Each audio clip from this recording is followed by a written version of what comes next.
Bonsoir. Aujourd'hui, nous travaillerons sur une séance d'expression écrite. Il s'agit d'une correction d'un devoir d'expression écrite. Commençons d'abord par découvrir le sujet. Le voici. Comme Ulysse ou Icare, ces héros légendaires, vous avez à votre tour fait un voyage périlleux au cours duquel vous avez affronté un danger qui vous a longtemps marqué. Racontez ce qui s'est passé. Devant un devoir d'expression écrite, la première chose à faire, c'est d'abord prendre le temps de bien lire le sujet afin de le comprendre. Relisons-le. Comme Ulysse ou Icare, ces héros légendaires, vous avez à votre tour fait un voyage périlleux au cours duquel vous avez affronté un danger qui vous a longtemps marqué. Racontez ce qui s'est passé. Maintenant que j'ai lu le sujet, je vais essayer de relever, de souligner les mots-clés. Mais comment les trouver? Il s'agit de poser certaines questions qui porteront sur le cadre spatio-temporel, sur les personnages, mais aussi sur l'événement. Le cadre spatio-temporel, quand cela s'est-il passé? Pendant un voyage ou en voyage. Donc le mot repéré ici, c'est un voyage. Les personnages, qui? De qui s'agit-il? Vous. C'est ici, on s'adresse à l'apprenant, c'est-à-dire à moi, l'élève, je. Je suis donc à la fois personnage et narrateur. L'événement, de quoi s'agit-il? Affronter un danger. Essayons de voir si ces mots-là, danger, voyage et je, ou alors vous, figurent dans notre sujet. Les voici. Le premier mot, qui, vous, quoi, un danger ou pendant un voyage. Intéressons-nous maintenant à la consigne. Qu'est-ce qu'on nous demande? Raconter ce qui s'est passé. Il s'agit donc d'écrire un récit. La tâche demandée, il s'agit d'écrire un récit d'aventure, puisqu'ici on nous cite deux aventuriers, Ulysse et Icare, que nous avons rencontrés lors des séances de lecture, à la première personne du singulier et au passé.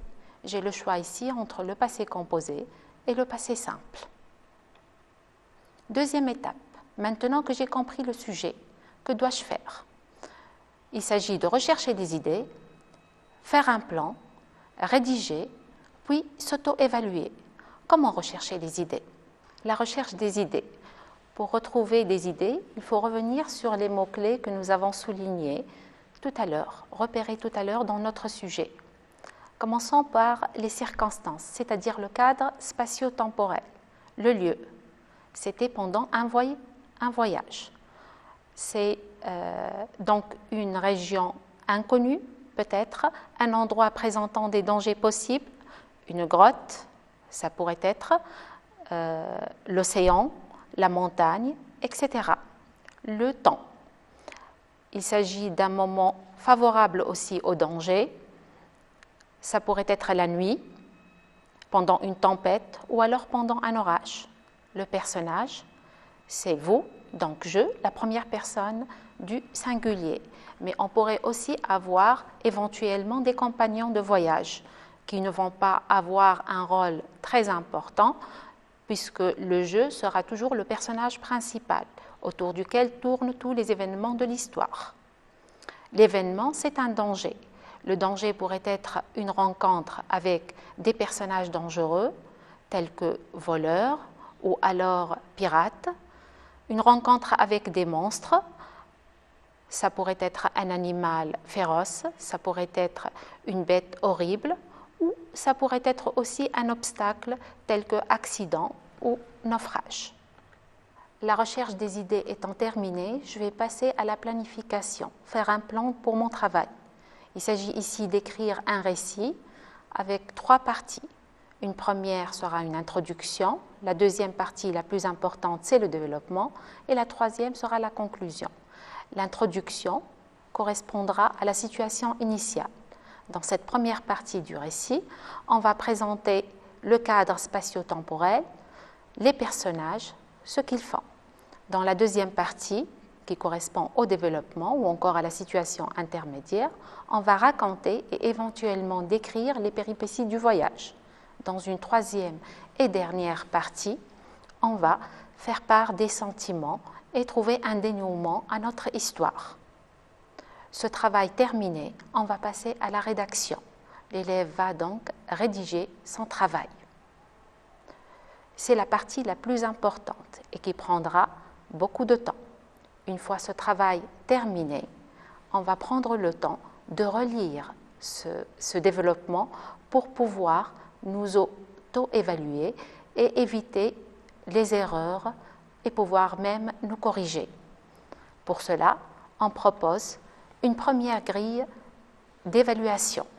Il s'agit de vérifier si la production écrite a des qualités exigées par le sujet.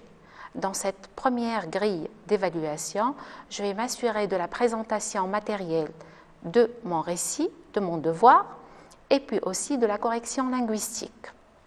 Je vais me poser certaines questions pour m'assurer et éventuellement pouvoir me corriger. Alors, je vérifie oui ou non si j'ai écrit lisiblement. C'est très important d'écrire lisiblement, aussi bien pour le correcteur que pour l'élève, afin qu'il soit bien compris. Je vérifie si j'ai découpé mon texte en paragraphes distincts. Chaque idée devrait être développée dans un paragraphe. Est-ce que toutes mes phrases sont ponctuées? Il faut ponctuer correctement, ne pas oublier certains signes de ponctuation, les signes de ponctuation et les majuscules. Puis, je continue. Est-ce que j'ai évité les répétitions en utilisant des mots de reprise, pronoms plus autres termes de reprise tels que les mots de sens général ou encore de sens particulier? La répétition nuit énormément au devoir. Est-ce que la construction des phrases répond aux règles que j'ai apprises en grammaire? Ce que je fais en grammaire en cours de langue est en rapport avec ce que je fais en expression écrite. Je dois m'assurer qu'il n'y ait pas de maladresse dans mon devoir. Est-ce que j'ai respecté les accords du sujet avec le verbe? Donc, si je n'ai pas fait de faute de conjugaison, les accords du nom avec l'adjectif, si je n'ai pas fait de faute d'orthographe. Je passe maintenant à une deuxième grille d'évaluation. Il s'agit de vérifier si dans mon devoir, il y a un schéma narratif. Est-ce que j'ai bien indiqué la situation de départ ou les circonstances, le lieu, le moment, les personnages? Est-ce que j'ai bien indiqué le déroulement des actions en employant les indicateurs de temps, un jour, après, ensuite, pendant, ce temps, soudain, tout à coup, le lendemain, la veille, etc. Ce sont des articulateurs qui sont très importants pour assurer la cohérence textuelle.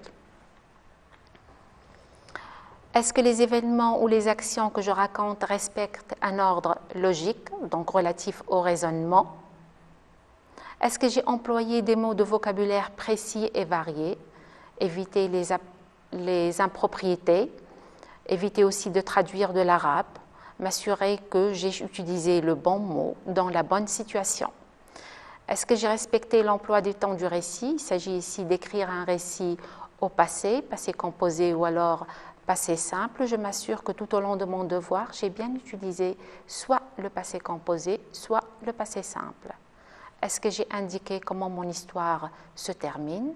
Est-ce que mon récit a une situation finale? Une fois cette grille d'évaluation est terminée, je vais pouvoir remettre mon devoir d'expression écrite. Voici donc un genre de devoir obtenu après avoir vu ces différentes étapes. Alors, premier devoir. Il y a de cela quelques années, j'eus vent de rumeurs venant de l'Est selon lesquelles une bête sauvage, énorme et cruelle vivait au sommet de la montagne du Tibet. Décidé, je pris la résolution d'entreprendre un long et périlleux voyage ayant pour but de rencontrer cet être si fabuleux. Je quittai mon pays, impatient d'aller en Asie. Une fois arrivé en Inde, je rencontrai des moines tibétains sages réputés pour leur savoir infini. Ils me désignèrent un guide pour la première partie de mon voyage, me précisant qu'au-delà de certaines limites, ils n'osaient pénétrer le domaine du monstre. Craignant son courroux, à travers notre longue marche, mon guide me conta les légendes du pays, fantastiques mythes transmis de père en fils depuis des générations. Plus nous avancions, plus les cimes enneigées du Tibet devenaient visibles. Arrivé au pied de la plus majestueuse des montagnes que je n'eus jamais vue, nous nous séparâmes et c'est là que commença réellement mon voyage. La montagne se dressait devant moi, recouverte d'un épais manteau blanc, me narguant, me mettant au défi de l'escalade, défi que je conclus avec joie. Durant des jours et des nuits, je me frayais un chemin dans la neige, me rapprochant de plus en plus du sommet. La nuit, je me recroquevillais sur moi-même, essayant de me réchauffer. Le vent hurlait dans mes oreilles et le froid se faisait mordant. Plus je gagnais en altitude, plus les rafales et les tempêtes de neige se faisaient fréquentes et difficiles à traverser.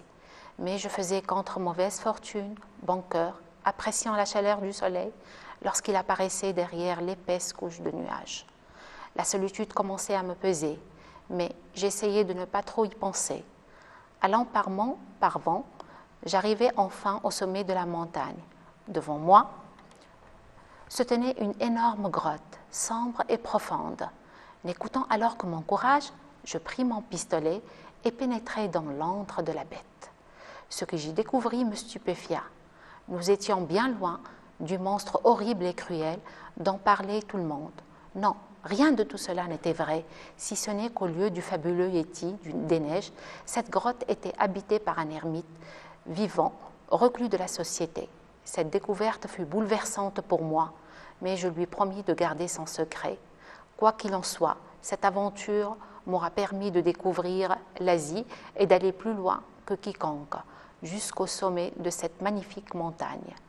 Plus que toute autre chose, ce fut l'occasion pour moi d'expérimenter mon courage et ma bravoure, et je n'en fus point déçue. Voici donc un exemple de devoir d'expression écrite qui a été rédigé par un élève. Il s'agit d'une excellente copie, un élève qui a très bien compris le sujet, qui a une facilité d'expression extraordinaire, qui a des idées originales et qui a aussi un vocabulaire assez riche. C'est un élève qui lit beaucoup. Bravo pour cet élève, on ne peut que le féliciter. Mais nous n'allons pas nous attarder plus longtemps sur cette première copie qu'on a voulu vous montrer pour vous dire que des élèves qui écrivent bien, nous en avons toujours eu et nous aurons certainement encore. Nous allons maintenant découvrir une deuxième copie. La voici. Il s'agit toujours du même sujet proposé. Il y a longtemps, j'ai vécu des moments difficiles qui sont jusqu'à maintenant gravés dans ma mémoire. Je suis allée à Kerkena pour y passer les vacances. Après avoir arrangé mes affaires, je suis allée au port et j'étais bien surpris de rencontrer des amis à moi là-bas. J'ai été très heureux de pouvoir voyager en bateau et d'admirer la mer avec mes compagnons. Après 1 heure de voyage, je me suis retrouvée loin de la terre car je la voyais nulle part. Quand tout à coup, la mer s'est agitée autour de nous. Le ciel est devenu gris. Peu à peu, il est devenu plus sombre. L'un de nos amis a crié « Regardez, une tempête se dirige vers nous ». En ce moment-là, j'ai eu une peur bleue. Je n'ai pas su quoi faire. Plus qu'elle s'est approchée, plus que j'ai eu peur plus. Le mât du bateau s'est cassé. Tout le monde en courut dans tous les sens. Tremblant comme une feuille, j'eus l'idée de prendre un petit navire que j'utiliserai pour s'enfuir puisque le bateau va bientôt noyer. Effectivement, j'ai utilisé ce navire après avoir prévenu mes amis qui en montaient avec moi. J'avais de l'échappée belle avec mes camarades car la tempête s'est éloignée. Voici donc la copie qui nous intéresse. C'est une copie typique à un élève de 9e année qui comporte plusieurs incorrections de nature très différentes. On va essayer de regarder de près ces erreurs-là pour pouvoir les corriger afin d'améliorer et de réécrire cette copie. Voici donc les erreurs relevées dans cette copie. Il y a d'abord des erreurs d'orthographe lexicale. C'est un élève qui ne connaît pas, comme la plupart des élèves de 9e année, ce n'est pas très alarmant parce que ça nous arrive de rencontrer cela, des fautes d'orthographe. Alors là-bas, par exemple, il l'écrit avec LA, BA, alors il oublie l'accent et le S du bas. Tempête avec un O au lieu d'un E. Une peur, peur avec E.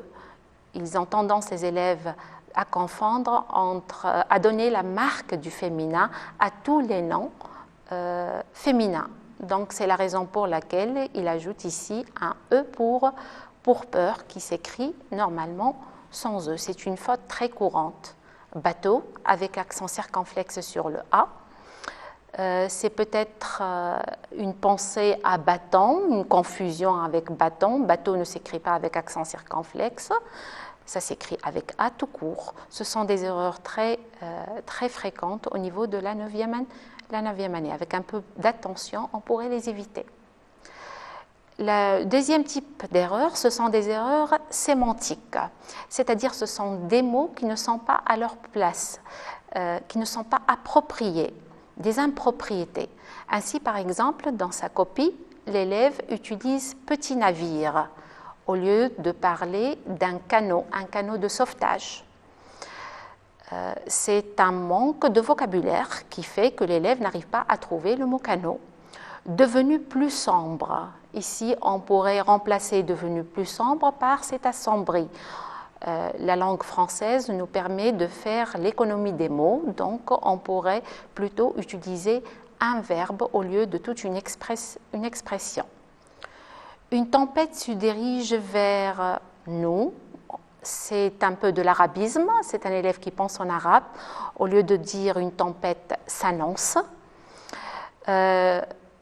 J'ai arrangé mes affaires, une confusion peut-être avec ranger, c'est une erreur de son, quoique dans ce devoir d'expression écrite, il faut plutôt parler de préparer mes affaires au lieu de ranger mes affaires.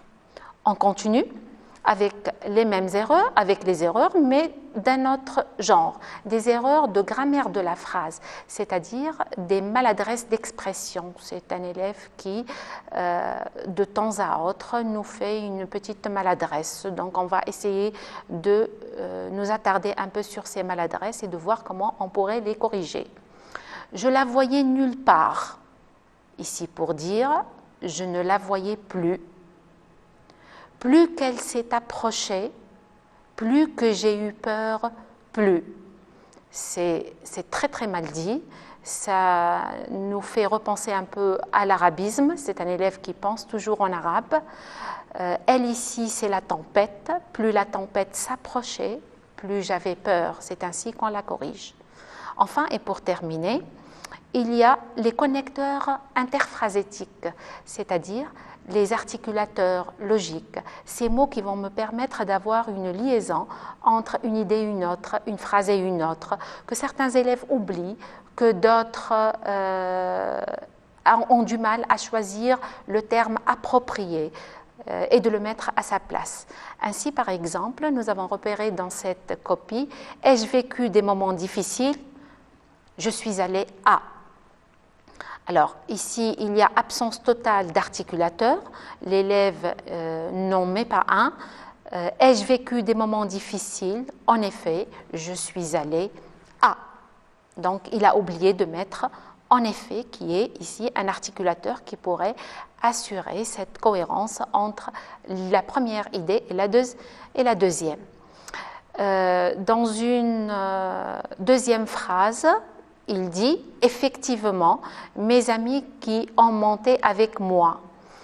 Effectivement, il emploie ici un connecteur, mais qui n'est pas du tout à sa place. Il faudrait le remplacer par ainsi. Alors, c'est mieux de dire ainsi accompagné de mes amis, j'ai pris le bateau au lieu de effectivement mes amis qui ont monté avec moi.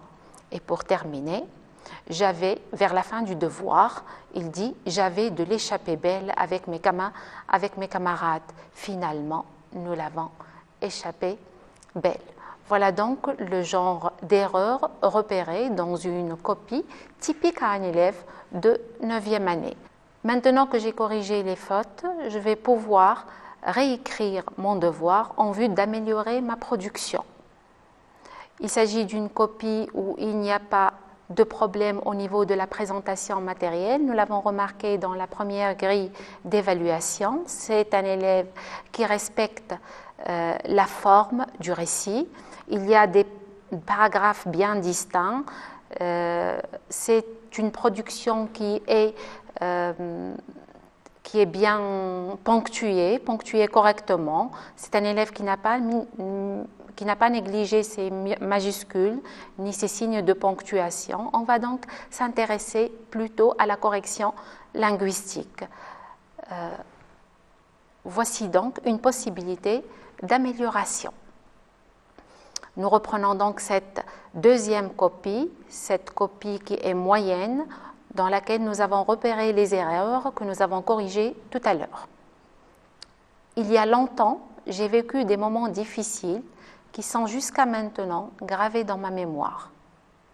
En effet, je suis allée à Kerkena pour y passer les vacances. Après avoir préparé mes affaires, je me suis rendue au port et j'étais bien surpris de rencontrer là-bas des amis à moi. J'étais très heureux de pouvoir voyager en bateau et d'admirer la mer avec mes compagnons. Après 1 heure de voyage, je me suis retrouvée loin de la terre, car je ne la voyais plus. Là, l'élève avait mis tout à l'heure, je ne la voyais plus nulle part. Quand tout à coup, la mer s'est agitée autour de nous. Le ciel est devenu gris. Peu à peu, il s'est assombri. L'un de nos amis a crié « Regardez, une tempête s'annonce ». Tout à l'heure, nous avons repéré une tempête qui arrive. À ce moment-là, j'ai eu une grande peur bleue. Je ne savais plus quoi faire. Plus la tempête s'approchait, plus j'avais peur. Soudain, le mât du navire a cassé. Tout le monde courait dans tous les sens. Tremblant comme une feuille, j'ai eu l'idée de prendre un canot de sauvetage. Là, il avait parlé plutôt du petit navire, pour fuir le danger, puisque le bateau allait bientôt couler. Ainsi, accompagné de mes amis, j'y suis montée. Finalement, nous l'avons échappé belle et la tempête s'est éloignée. Voilà, avec cette petite intervention, nous avons pu repérer les erreurs, les corriger, ajouter des articulateurs, assurer la cohérence textuelle, améliorer notre devoir, le réécrire autrement. Il apparaît tout en gardant le même esprit de l'élève, sans pour autant toucher au contenu, sans pour autant changer les idées, sans pour autant toucher à cette touche personnelle de l'élève. Nous avons pu recorriger les erreurs de l'élève. J'espère que vous avez profité de cette séance et je vous espère une bonne chance. Bonne soirée, au revoir.